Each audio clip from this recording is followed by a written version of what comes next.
एक समय की बात है, हरी भरी पहाड़ियों के बीच बसे एक अनोखे गांव में राजू नाम का एक युवा लड़का रहता था। वह अपने हंसमुख स्वभाव और दूसरों की मदद करने की इच्छा के लिए जाने जाते थे। राजू का परिवार गरीब था, लेकिन उनके दिल प्यार और संतुष्टि से भरे हुए थे। एक शाम गांव में भयंकर तूफान आया, जिससे तबाही मच गई।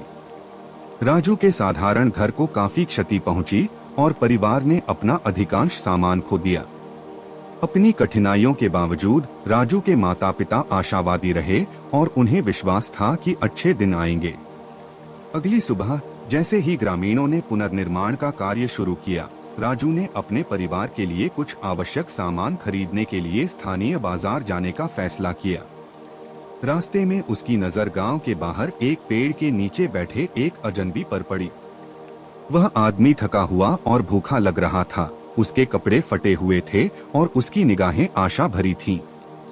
करुणा से प्रेरित होकर राजू उस अजनबी के पास गया और उसे अपने मामूली प्रावधानों से कुछ भोजन और पानी की पेशकश की।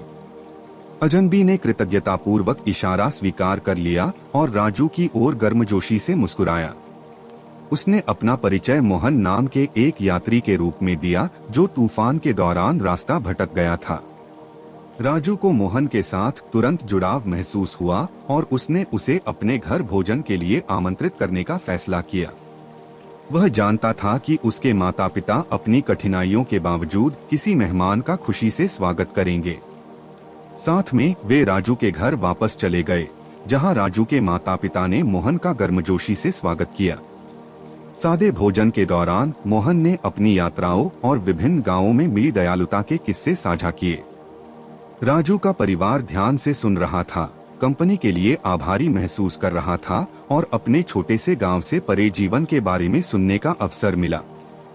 जैसे जैसे दिन चढ़ता गया, राजू ने देखा कि मोहन के पास कोई सामान नहीं था, यहाँ तक कि अपनी आवश्यक चीजें ले जाने के लिए एक बैग भी नहीं था।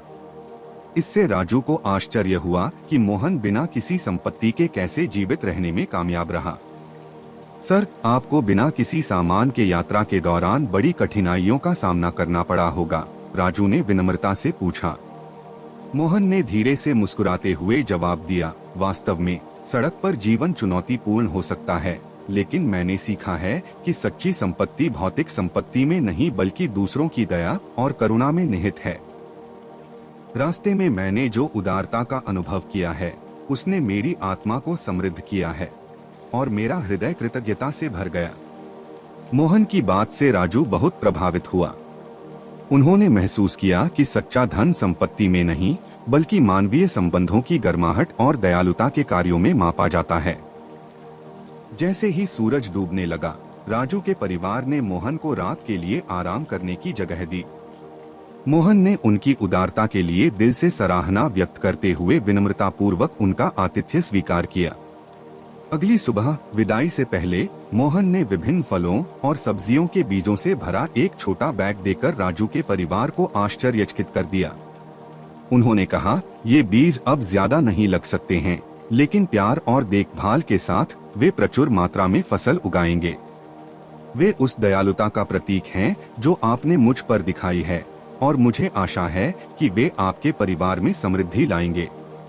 अपनी आंखों में कृतज्ञता के आंसू के साथ राजू और उसके परिवार ने मोहन को उसकी उदारता और उस मूल्यवान सबक के लिए धन्यवाद दिया जो उसने उन्हें धन के सही अर्थ के बारे में सिखाया था। अगले महीनों में राजू के परिवार ने प्यार और समर्पण के साथ बीज बोए और उनके खेत भरपूर फसल से लहलहा उठे। उन्होंने अपनी प्रचुरता गांव वालों के साथ साझा की, जैसे मोहन ने अपनी कहानियां और दयालुता उनके साथ साझा की थी। उस दिन से राजू और उसके परिवार ने अपने सामने आने वाले हर अजनबी के प्रति दया और करुणा बढ़ाना अपना मिशन बना लिया।